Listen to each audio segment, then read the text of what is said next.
उल्टा चश्मा में दर्शकों आपका स्वागत है। मैं हूं आपके साथ राशिद ज़हीर। राजस्थान का रण इसलिए ज़्यादा मुश्किल होता जा रहा है भारतीय जनता पार्टी के लिए कि अभी तक वसुंधरा राजे की गुत्थी नहीं सुलझ पाई है।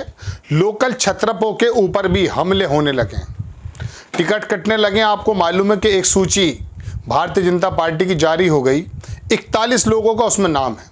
उसमें एक नाम सांसद जी का है, उनकी गाड़ी पर पथराव हो गया। यानी कि जिनको टिकट नहीं मिला है उनके ऊपर आरोप है कि उन लोगों ने अपने समर्थकों से सांसद पर, चूंकि भारतीय जनता पार्टी ने राजस्थान में भी सांसद लोग उतार दिए हैं, किसी भी सूरत में इस रण को जीतना चाहते हैं। मैं आपको थोड़ा सा बताऊंगा कि कहां कहां लोकल छत्रप नाराज हैं और वसुंधरा राजे के कैंप के कौन कौन से विधायक लगभग ये भी कह चुके हैं कि वो शायद बागी होकर के इलेक्शन लड़ पाएं। लेकिन बड़ी खबर देखिए, सांचौर बीजेपी प्रत्याशी देवजी पटेल के काफिले पर हमला, 3 गाड़ियों के तोड़े शीशे। आपकी स्क्रीन पर तस्वीर है, ये गाड़ियों के शीशे तोड़ दिए गए हैं। जालोर सिरोही से सांसद हैं देवीजी पटेल।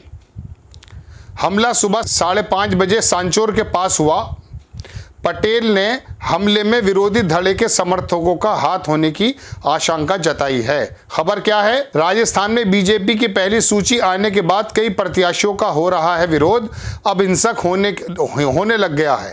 इसकी बानगी आज सांचौर इलाकों में देखने को मिली। वहां सांचौर विधानसभा क्षेत्र से बीजेपी के प्रत्याशी घोषित किए गए जालोर सिरोही सांसद देवजी पटेल के काफिले पर हमला कर दिया गया है। हमलावरों ने पटेल की गाड़ी और उसके साथ काफिले में चल रही अन्य गाड़ियों पर पथराव किया। इससे पटेल की गाड़ी समेत 3 वाहन क्षतिग्रस्त हो गए हैं। सांसद देवजी पटेल ने हमले में विरोधियों के षड्यंत्र की आशंका जताई है। ये तो सिर्फ एक सांसद पे हमला है, लेकिन मैं आपको बताऊं दर्शकों के वहां हालात ये हो गए हैं। सूत्रों के अनुसार खबर ये भी है कि जिन 41 विधायकों की सूची जारी की गई है उसमें से भी कुछ उलटफेर हो सकते हैं। आप देखें, किसी ने उसको ट्वीट किया है कि बीजेपी में बवाल थमने का नाम नहीं ले रहा है। सांसद देवजी पटेल का जबरदस्त विरोध, अनुशासित पार्टी बीजेपी में पहली बार ये सब हो रहा है। पूरे राज्य में विरोध के पीछे बीजेपी के एक दिग्गज नेता की प्लानिंग मानी जा रही है। विरोध की ये लपटें गुटबाजी बीजेपी को बहुत डैमेज कर रही हैं। छोटा सा वीडियो देख लीजिए।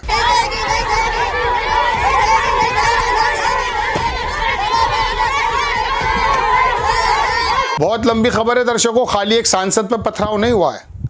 जो वसुंधरा राजे के कैंप के विधायक हैं वो भी नाराजगी जता चुके हैं, उनके टिकट कट चुके हैं और वसुंधरा राजे को किस तरह से हाशिए पर लाने की कोशिश की जा रही है ये भी आप जानते हैं। भारतीय जनता पार्टी राजस्थान के अंदर इतनी ज़्यादा कंफर्टेबल स्थिति में थी ये सोच करके कि एक बार कांग्रेस आएगी और एक बार भारतीय जनता पार्टी आएगी, लेकिन पहली सूची में ही वसुंधरा राजे का नाम नहीं है। और वसुंधरा राजे के जो समर्थक हैं, 5 समर्थक तो कन्फर्म हैं, अभी आने वाले समय में और भी देखा जा सकता है, उनके नाम भी काट दिए गए हैं। शेखावत जी के दामाद, उनका भी टिकट काट दिया गया। 41 लोगों की जो सूची है इसके अंदर 40 लोग ऐसे हैं जो चुनाव हार चुके हैं। अब कहने का मतलब दर्शकों यह है कि अब इस तरह का विरोध लोकल के लोग उठा रहे हैं।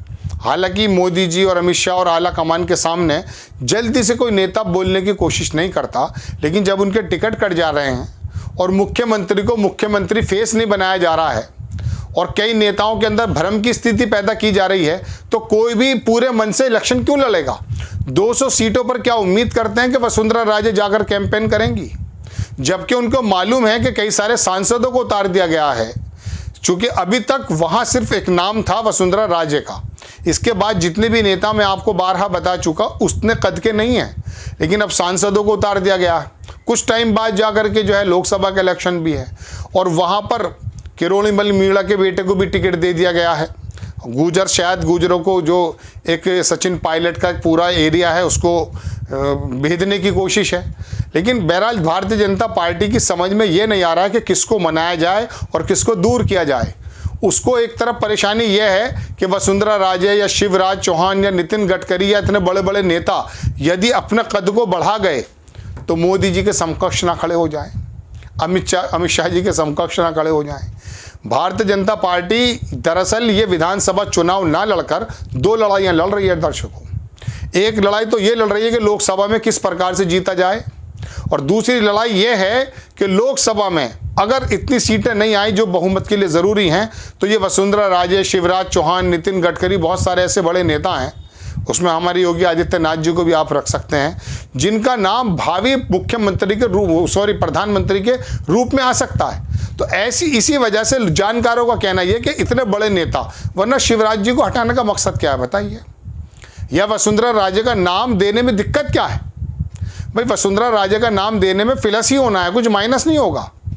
और शिवराज से बड़ा नेता कौन है मध्य प्रदेश में भारतीय जनता पार्टी के खेमे में बताइए? डॉक्टर रमन सिंह से बड़ा चेहरा कौन है छत्तीसगढ़ में भारतीय जनता पार्टी में बताइए? एक नंद कुमार सहाय होते थे, आरएसएस से भी जुड़े हुए थे, वो भी छोड़कर कांग्रेस में आ गए छत्तीसगढ़ में। तो इन बड़े बड़े नेताओं को साइड लाइन दरअसल इसलिए किया जा रहा है। जानकारों का कहना है कि प्रधानमंत्री जी अपने सामने कोई प्रतिद्वंदी नहीं चाहते। अगर स्टेट हाथ से निकल जाए तो निकल जाए, लेकिन अगर ऐसा हो गया कि ये चारों पांचों स्टेट हाथ से निकल गए, हालांकि हाथ में तो अब भी पूरी तरह से नहीं है। छत्तीसगढ़ में कांग्रेस की सरकार है, राजस्थान में कांग्रेस की सरकार है, मिजोरम में जो है वो बाकायदा एक जो है समर्थन में है, वो मिजो फ्रंट करके सरकार बनाते हैं। तो ये पांचों राज्य अगर निकल गए तो ये भी संभव है कि फिर भारतीय जनता पार्टी के हालात 2024 में और ज़्यादा बेकार हो जाएं। लेकिन कुछ भी हो जाए, अपने समकक्ष कोई नेता सामने नहीं आने देना है। राजस्थान में बड़ी बगावत है दर्शकों। अभी तक तो वसुंधरा राजे जो ट्वीट उनके आ रहे हैं वो बिल्कुल पार्टी लाइन के अनुरूप हैं, लेकिन कुछ टाइम गुजरने के बाद लगता यह है कि अगर और भी उनको हाशिए पर डाला गया तो अभी तो वसुंधरा कैंप के सिर्फ 5 विधायकों ने एक बगावत के सुर थोड़े से उठाए हैं। लोकल छतरा इकट्ठे होकर के सब वसुंधरा राजे की छतरी के नीचे ना जाएं।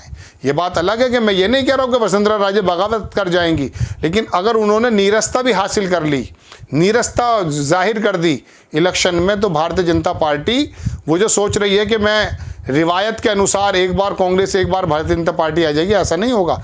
हो सकता है गहलोत की जो वो सोशल सिक्योरिटीज़ की जो स्कीम्स हैं वो शायद काम कर जाए। आपको खबर कैसी लगी अपनी राय कमेंट्स बॉक्स में ज़रूर दीजिएगा। चैनल को सब्सक्राइब कीजिएगा, शेयर कीजिएगा। नेक्स्ट टाइम मैं किसी खबर के साथ आता हूँ। जय हिंद।